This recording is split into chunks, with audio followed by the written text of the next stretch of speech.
Oi pessoal, eu sou a Jana Rabelo e a gente está aqui no meu canal conversando com uma convidada mega especial, que é a Alana, colega de trabalho, amiga, parceira, e ela veio aqui falar do Enem, mas primeiro, fale de você, Alana. Oi gente, primeiro é uma honra estar aqui com a Jana, né? Trabalho com ela há muitos anos, partilho a vida, partilho a amizade e trabalho há alguns anos com redação, mas também trabalho com gramática e com literatura, não só com pré-vestibulares, mas com a escola também. Hoje a gente vai inclusive falar de uma abordagem um pouco mais ampla do português. Vocês estão acostumados a me ver falando sobre redação aqui no canal. Hoje a gente vai conversar sobre leitura, questões fechadas, especificamente a prova fechada do Enem. Alana, o que você acha que é o grande desafio dos alunos no que diz respeito às questões objetivas da prova? Acho que a gente pode pensar primeiro em uma dificuldade com o tempo. São 45 questões na prova de linguagens, questões que exigem uma velocidade de leitura, um fôlego de leitura, é uma prova muito física nesse aspecto. E muitos alunos não têm sequer essa prática da velocidade de leitura, ou mesmo costumam ser acometidos pelo que a gente chama de cegueira de leitura, quando leem várias vezes o mesmo trecho e já não conseguem compreender. Então acho que o tempo, Jana, é o primeiro desafio. Um segundo desafio, eu acho que é a questão da prática de interpretação de texto, que tem a ver com um hábito de leitura mais proficiente, mais constante, não de quantidade, mas de qualidade. Tá, mas aí a gente tem um problema que é um problema histórico brasileiro, que é o aluno brasileiro, infelizmente, ele não lê, ele não tem o hábito de leitura.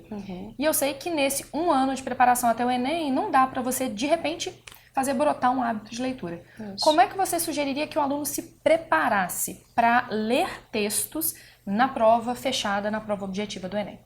Para enfrentar esse desafio geracional de leitura, sobretudo dentro do período de um ano, às vezes no máximo 2, eu sugiro aos alunos que comecem com uma estratégia bem básica, mas que eu acho que é bastante eficiente, que é separar um horário de leitura uma vez na semana. Eu costumo sugerir o domingo de manhã, que é um momento em que o aluno geralmente está em casa, mais tranquilo, separar aí entre uma hora e meia, para ele fazer daquele momento o seu horário de leitura semanal. E dentro desse horário, ele estabelecer 3 frentes de leitura. Uma frente informativa, mais voltada para aumentar mesmo a absorção de atualidade, se informar sobre o mundo. Uma frente mais voltada para a interpretação do texto literário, para a leitura de poemas, crônicas, contos, textos mais curtos, mais literários. E uma terceira frente voltada para a leitura de textos argumentativos mais complexos. Artigos de opinião, editoriais, e aí um pouquinho de cada uma dessas 3 frentes, a meu ver, da maneira adequada, bem gerida, pode levar a uma melhora até razoavelmente rápida. Só para vocês terem uma ideia, eu sei que vocês têm um dia a dia muito atribulado, a Alana tem, eu tenho. Eu faço isso no domingo de manhã. Eu gosto de, no meu café da manhã do domingo, que normalmente é um café da manhã mais tranquilo, mais longo, né? A gente gosta daquele cafezão da manhã. Eu uso o Kindle, né, que é uma ferramenta digital, ou às vezes um tablet, ou às vezes livros, jornais físicos, revistas, e aquela 1h30, 2 horas são o meu horário de leitura obrigatório. Aquilo dali é a minha rotina, é como se fosse a minha atividade física, só que ela é mental. Então fazer isso constantemente ajuda. Sim, e eu acho que é interessante que durante a semana, já que o aluno lida muito com o celular, com a leitura de tela, viu alguma coisa interessante, mas não deu tempo de ler com profundidade, por exemplo, viu uma reportagem bacana sobre política, sobre algo que ele não entende direito, dá um print, salva aquilo para no final de semana, no horário de leitura, recuperar aquele texto. Ou mesmo pegar boas indicações de textos, né? Por exemplo, indicações de colunistas interessantes, indicações de bons livros de poemas, de contos, com os professores, sobretudo, e separar um pouquinho nesse final de semana para se debruçar sobre isso. Eu falo, Jana, eu não sei o que você sente, assim.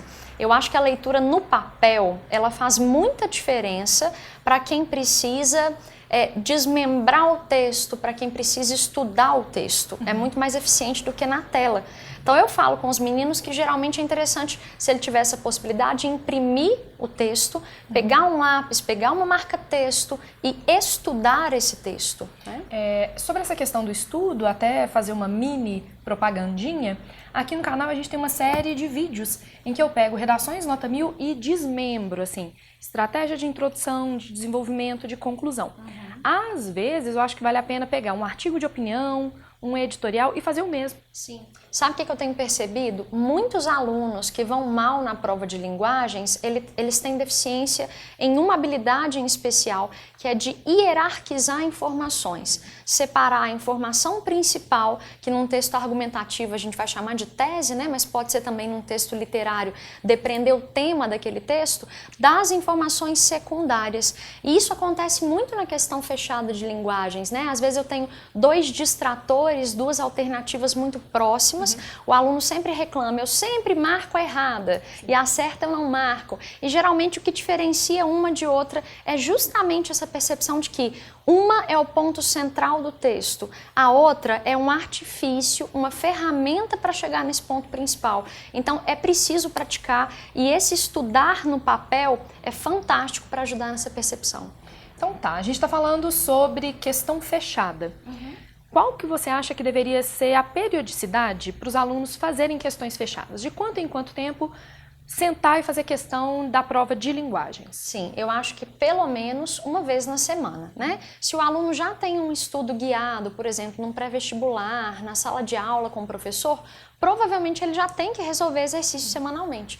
Mas para o aluno que é bem deficiente em linguagens, estabelecer mais um horáriozinho na semana, por exemplo, e pegar uma prova de um Enem antigo ou uma prova de um Enem PPL, que é o que a gente chama de Enem de segunda aplicação, né? As provas todas são disponíveis no site do INEP, e separar esse horário para fazer 45 questões a mais naquela semana.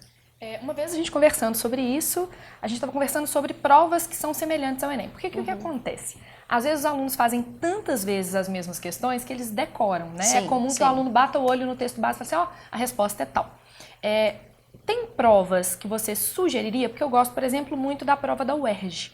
A prova da UERJ é uma prova objetiva, tem mais ou menos os mesmos conteúdos do Enem, mas exige normalmente um índice, na verdade, um desempenho melhor de leitura. Sim. É uma prova um pouquinho mais complexa. Sim. Além da prova da UERJ, você tem mais alguma para indicar? Só para completar, a prova da UERJ é muito legal para treinar habilidades argumentativas, né? Sim. Especialmente, são provas realmente muito boas. Costumo sugerir as provas da FUVEST, da Unicamp, de primeira etapa. Eu acho que são provas bem interessantes. E para quem quiser pegar no detalhe mesmo, da Federal de Goiás também é uma prova mais puxada. Olha, essa da Federal de Goiás eu não conhecia não, vou dar uma olhada. Última perguntinha. Tá. Nós estamos aqui juntas conversando sobre esse assunto. O aluno quer implementar uma mudança na sua resolução de prova para amanhã. O que é mais urgente? Qual que é a primeira medida? Quero melhorar minha nota de linguagens. O que o aluno pode fazer amanhã? Assim que acabar de ver esse vídeo, ele vai dormir. Amanhã o que ele deve fazer? Eu acho que se ele não fez ainda, é organizar a sua agenda, planejar a sua semana, para que haja um horário separado para esse estudo de linguagens. Porque o que eu percebo, Jana, é que a primeira medida é emergencial. Eu converso com o estudante e ele me diz assim, olha, eu não tenho um horário, eu não tenho uma rotina para linguagens, eu tenho uma rotina só para redação. Porque assim, eu tenho o dia da semana que eu produzo a minha redação ou que eu reescrevo, mas linguagens não, eu faço o que dá. Esse fazer o que dá, eu acho que é muito complicado, porque a prova de linguagens, a meu ver, para você melhorar a nota, você precisa de um esforço muito mais constante e uma dedicação de tempo muito clara. É uma construção, né? Exato. E aí eu acho que os alunos priorizam tanto a redação, entendendo, claro, né, de maneira correta, que ela tem um peso forte, e acabam ficando aquém em linguagens. Então, é sentar diante da agenda e pensar, olha, qual é o momento que eu tenho para separar para linguagens nessa semana. Você falou de fazer questões fechadas. Mas, beleza, percebi que tirei 28 das 45 questões de linguagens. O que eu faço a partir disso? Eu acho que é preciso que o aluno tenha um olhar de mais diagnóstico sobre o próprio erro, né? Converso muito com os nossos alunos em comum. no seguinte sentido: olha, você consegue perceber se existe algum padrão de erro dentre as questões que você não tem acertado? Então, por exemplo, pegar todas as questões que você fez e fazer um levantamento. Errei mais questão de literatura, de arte ou de português? Dentro das questões de literatura, eu tenho mais dificuldade com prosa ou com poesia, né? Dentro das questões de português, existe algum conteúdo especial, por exemplo, tipos textuais, variação linguística, funções da linguagem, que eu erro mais? Além disso, aparece algum enunciado ou alguma estrutura de distrator que eu costumo errar com facilidade? Sabe aquele tipo de distrator que começa com verbo no infinitivo? Apresentar, expor, argumentar. Os alunos costumam errar muito porque não dominam a nuance do tipo textual. E às vezes, detectando esse problema, ele consegue consertar. Então, eu acho que esse olhar de elaborador de questão, de olhar para a questão e saber, essa questão é sobre isso. Ou então, olha aqui um tipo de pegadinha que já apareceu numa outra questão. É um olhar de mais maturidade sobre a prova. E eu acho que isso indica uma evolução. Então, básico. Perceba um padrão de erro, né? Assim, aquilo que é o seu ponto crítico. Lembrando que existem alguns conteúdos que são meio que clássicos na prova do Enem. Acho que vale a pena a gente sacar. Tipos e gêneros textuais sempre aparecem. Variação e mudança linguística sempre aparece. Funções da linguagem, mais alguma coisa que vale a pena dar uma reforçada? Estratégias argumentativas, nomes de estratégias. Eu acho que vale a pena também pensar bastante, no caso de literatura e arte, em algumas tendências mais contemporâneas nas artes. Figuras de linguagem sempre aparece. Não é que eles peçam o nome da figura. Mas a figura como caminho para Mas chegar. a figura como construção do literário. Isso. Eu acho que é interessante também pensar, se a gente for pensar em estilos de época, né? Pensar no modernismo, nos procedimentos do modernismo, nessa dualidade entre manter a tradição e romper com a tradição dentro das escolas literárias e ou artísticas. Eu acho que, de forma geral, é isso. Beleza. Então, para encerrar agora de verdade... você falou da necessidade do hábito de leitura. Quem ou o que você sugeriria que o nosso aluno lesse?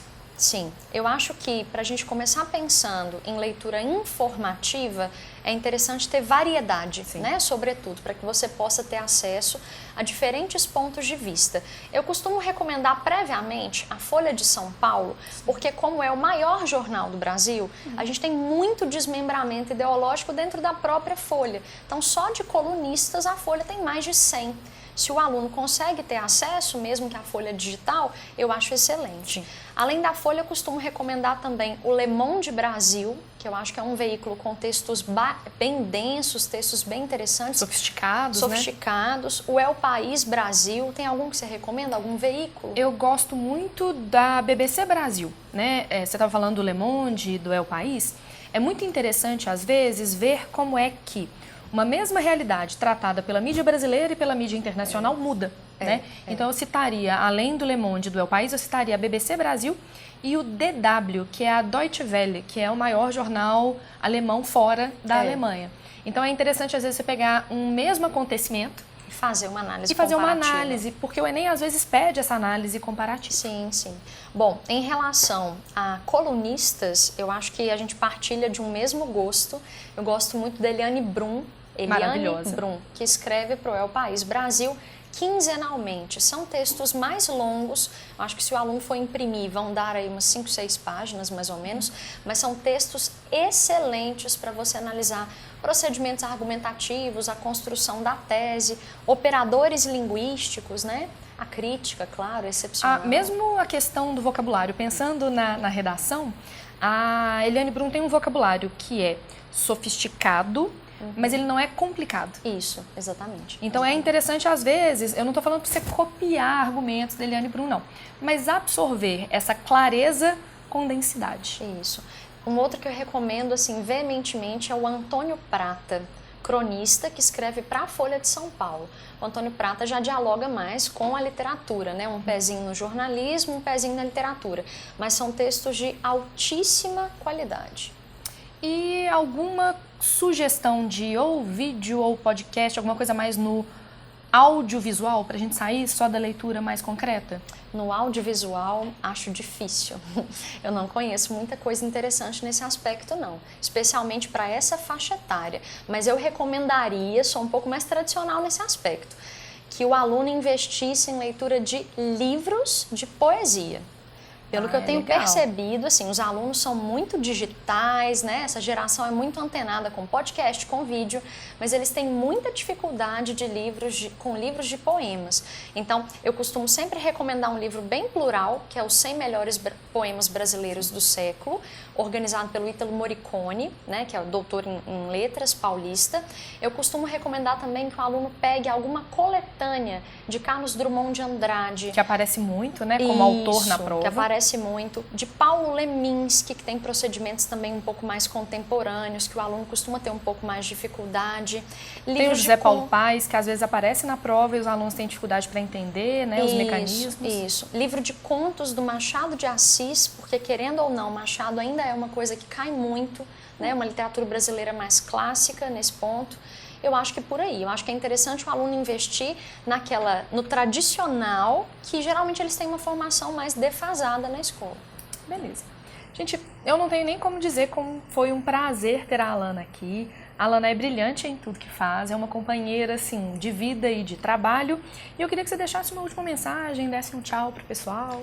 Bom, gente, muito obrigada, né, por terem concedido esse tempinho para nos ouvir. Queria agradecer a Jana também pela possibilidade de estar aqui e sugiro a vocês que não desistam dessa batalha, né, da educação, que dediquem tempo à leitura. A leitura sempre vale a pena, ela sempre traz recompensa e a gente está junto nessa. Precisando, eu tenho um contato virtual que é o @alana_matar, igual ao verbo mesmo, Educação em Língua Portuguesa, tem uns posts lá também sobre o assunto. Várias dicas de leitura e interpretação. E por fim, ficou com dúvida, tem um comentário, tem uma sugestão, quer que a Alana volta, manda um comentário assim, volta a Alana, eu estou à disposição. Então eu peço para você assinar o canal, ligar lá o sininho para receber as suas notificações e a gente se vê no próximo vídeo. Até mais! Tchau, gente!